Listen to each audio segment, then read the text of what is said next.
welcome to another episode of Literary Gladiators, the show where we discuss and debate literature in all of its forms. If it's written work, it's game. Let's meet the panel. Hi, I'm Larry. Hi, I'm Jesi. I'm Ari. And I'm Josh. And I have been looking to go over this particular poet since Season 3 of Literary Gladiators. I'm finally getting around to a poem written by Joseph Brodsky. He is a Soviet-born who emigrated to America. He is a Nobel Prize-winning poet, and we are going over a particular poem of his called To a Tyrant. The discussion starter that I have for this is, at the time this poem was written, Leonid Brezhnev ruled the Soviet Union, and in the year in which this was written, Brodsky would be expelled from the country, making a life and obtaining citizenship in the United States. This poem encounters a tyrannical leader's visit to a cafe among common people. My discussion starter is this. What do you believe is the stance of the common people throughout this interaction? I felt that, and this was kind of my understanding, I've read it through a few times and I don't think I quite got it, but now I think with that little bit of background I get it. How he says that they stand with respect or out of joy. Is it really joy?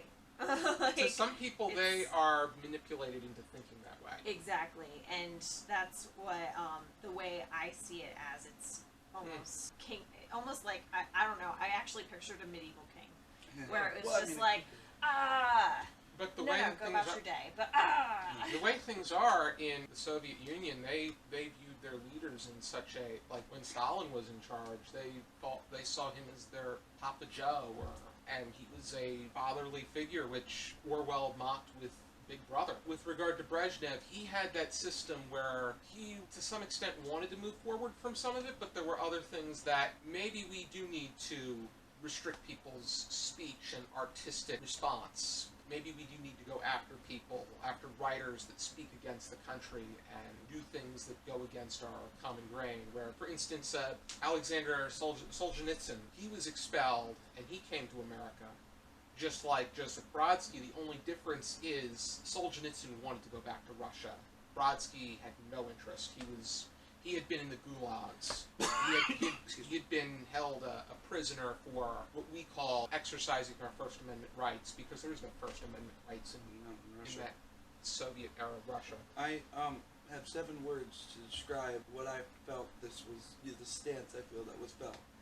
I think if I were to use 7 words, it would be reluctant jubilation with a hint of fear. yeah. Like, they're like, oh, we're happy to see you, but we're not quite sure why we're happy, or if we really want to be happy, and we're actually afraid that if we're not happy, something awful is going to happen. It wasn't as bad with Brezhnev, but it was still... It's like still, if I didn't compliment you on something, and I had a fear that you were going to get angry at me because I didn't compliment you on something. It's kind of like that in a way. You have these people. There are people out there, and I know plenty, who they want like recognition for everything, and if they don't get the recognition, they'll find someone to manipulate me and like, oh, you didn't recognize me, and that means I'm not good. I'm boo-hoo. I'm not any good. Blah blah blah. Except in this case, they can actually like, well. What you said with Brodsky. and it The board before, whatever the word might be. and it goes back to the title, like, this is to the tyrant. He's a tyrant regardless of if they like him or not. He has the power to expel you from the country. So you don't know, like, the people are probably just brought up, like, this is what you do, this is how you do it, and just do it. And the way it ends is just so haunting, too. Yes. I do want to Where make... he says, and I quote, he drinks his coffee better nowadays and bites a roll while perching on his chair, so tasty that the very dead would cry. Oh, yes. If only they could rise and be there. To me, the image That the past kind of... You see shadow, you see ghost-like silhouettes of those that were heavily affected by the choices that were made by these tyrannical leaders. Feeling they would have to rise even though it's not their fight right now. Like, it's something that happened before. They feel they still have to respect what's going on, you know, even though they're not alive anymore. This was written right around the time that Brodsky was expelled and came to America. It tells a lot about what Russia is. So this is pretty much what's going through his head as he's making that transition. It's an interesting time to write something. But yeah, it's a very powerful piece. Brodsky was very bold. He won the Nobel Prize in Literature in 1987. He was the last person from Russia or the Soviet Union to win the prize, even though when they asked him, "Are you Russian or American?" he said, "I'm Jewish. I'm a Russian poet, but an American or English translator." Mind if I flip this upside down a little bit? Go ahead. Now, what was the name of the leader at this time? Again, could you Leonid Brezhnev. Brezhnev. Okay, so this is in the 80s now. The 70s. 70s, okay. So, flip this a little bit. You could say that Tyrant, or Brezhnev, or Russia, or whatever you want to use, is that, yeah, you see they feel like they have to stand up to him, because if they don't, something bad's going to happen. But what if it shows even more that Brezhnev, or Russia, or whatever, are so unsure of what they want to do, that they're basically throwing, like they're so insecure about themselves and their decisions, that they're making sure everybody follows exactly. They're making sure they spread the fear around. That's the way tyrannical leaders often. Exactly. So authoritarian, right? That's authoritarian. Yeah. I love the word, right? Because the root of that is author. It's like you are authoring reality. That's what the communists are. Right? Is that they were able to. It's the same thing we talked about in last discussion, but it's in a different way. Even where they are the authors of what is happening in the world. And if you have some other story that you're telling, then that can't work. That can't work because it's my communism story. of how it, communism of what it became is simulated, because one could argue that this is fascism, because it's that whole idea of Orwell's story within a story where the leaders take on the common cause against the tyranny, but once they obtain that leadership, they become the ruling force, or in cases, the tyranny. It's almost kind of this kind of reminds me of when I had gone over Eleanor Rigby back in 2016, where it talks about, like, you know, how there's like in this case not using the word lonely people, but talking about like single solitary power people, where they pass on to other people, and then the cycle continues because you know you've got this one person who believes in this one way, and it's in essence that could be, you know, kind of a lonely way of living if you're the only one who believes in something, but you force other people to believe in it.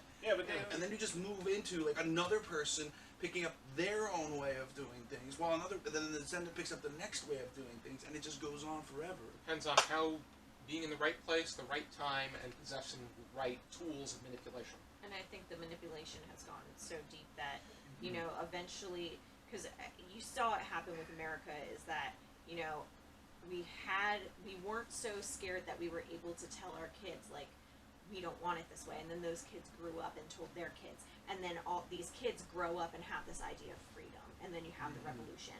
So here you're looking at, you know, generations of tyrants who have instilled in their people that you can't even talk behind closed doors to even give your children that hope of freedom. You know, they're instilling in their children, no, you can't do this. Right. Like, Because it's like that manipulation is so deep that they can't even feel that they can voice their opinions behind. And I think closed more and doors. more ideas, like in America, more and more ideas are coming through, that now suddenly, when there's always been two parties, there now looks like there might be a third or a fourth. And like you just have so many things, so many ideas coming down from the generations, and now it's growing and growing and growing, and completely different ideas, and they're being handed down instead of it just being the one probably central idea that we had probably hundreds of years ago. Well, the one thing that the United States was always in favor of, obviously, is the free speech issue, right? Which is the idea that you can talk openly about whatever crap is flowing through your head. That is Russia, you didn't really that have is that. the act. No, that is the action. That takes faith in that there is a truth, right? Because the whole idea behind it. If you hear a bunch of lies and the truth, and you let them compete with each other in the marketplace of ideas, the truth will come out. Okay, so if you're for the truth, then you like free speech. But if you're against the truth, like they are in Russia, in And the a lot of Soviet Union, dictators would be. right? Yeah, because they don't want the truth to be spoken, so they say, no, this is what you can say, this is what you can't say. And they manipulate it to make it like favor their truth. Like, I mean, for instance, the Russian government could just watch this video and just blacklist it from Russia because, I mean, honestly, it's possible, but I'm not. And it's not just Russia. I mean, you have I know. North Korea. That's also like that. China. I'm sure there's other places that I can't Yes. think of. Venezuela. They do it in so many different, but they do it in different ways. But I too. should just mention, it doesn't change the people necessarily. You know, people are people, but you know, it's just the leadership that's the kind of. There is actually, if you might be going a little bit into Bible class, just a little bit here. Right now, it is the weekend of June 18th to 19th, and the Parsha this week, the Jewish Parsha for the Old Testament, is called Chukat, which is the story where Moses hits the rock. You may have heard of this. Moses hits the rock and the water comes out, but then he's not allowed to go to the land of Israel because he's being punished, so to say. Yeah. I was explaining it last night how, like, I think that, in my personal theory, I think that Moses never actually was supposed to go in the land of Israel because there had to be a transition period where you had Moses, who was good with leading the Israelites through the desert, and then Joshua came later, who was good with leading when everything had been settled down. You have two people who had completely different views and completely different things, but there's always that transition period. It was about the generation, I think, too, right? Where that Babylonian influence was all over that. So what it is, generation. what I'm basically saying is that you have different leaders, different ways to lead, while some people will be very strict and say you've got to do it this way.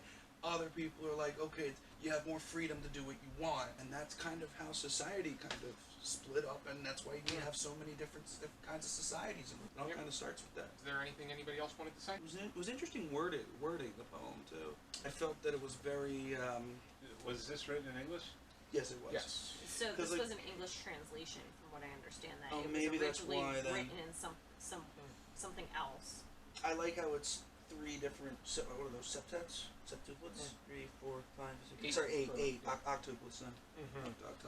And it's interesting how they capitalize time. Yeah, that was interesting. Yeah. I did notice that. He started snuffing out world culture somewhat later. Seemed sweet revenge on time, that is, not them. I like this plastic and chroma everywhere. Not right. The pastries have an aftertaste of bromide, telling me that obviously not everything is as it seems. Yeah. He started snuffing out world culture somewhat later. That's very definitive of Brezhnev because he suddenly took the stance of going after and expelling people, which they did have a history of, because even Boris Pasternak was from the Khrushchev era, but he had to turn down his Nobel Prize in Literature. That was unless you spoke in favor of the efforts of Soviet era and communism, such as Maxim Gorky and Mikhail Sholokhov, you weren't doing yourself justice. I unfortunately have been in an issue with a friend who I won't name, ex-friend. Basically, the entire issue was, okay, you disagreed with my ideas. You told me what your ideas were. I completely am against them, so I'm going to basically censor you for 2 years. And it took me 2 years to figure out exactly that's what happened. So, I mean, like, this is not just dictatorship. This is a very common occurrence. And I think this poem really, it's a little bit of a offbeat way of doing it, but it's definitely a good way of describing how people just want it to be their way, and anything, it's their way or the highway, essentially. Or should I say the Autobahn if you live in Germany. Did anybody have any final thoughts? I said mine. I'm good. No, I was set.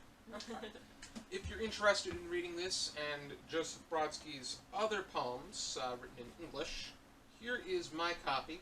An interesting thing that I have come across is the fact that Brodsky put together an interesting list when he was teaching. The list of 83 works that people should read in order to have an intelligent conversation. Which they were works of literature. Like in Russia or in general? When he was a literature instructor in the United States. Brodsky. But Brodsky, and it was just general works. I want to thank everybody for tuning in to our discussion. This is the very last discussion of 2021. During our next discussion, we are going to be in 2022. Happy New Year! I want to wish everybody a Happy New Year, a very 2022. Merry Christmas, Happy Hanukkah, Happy Holiday, Happy Yuletide. Keep reading! Charlie, shut off the camera.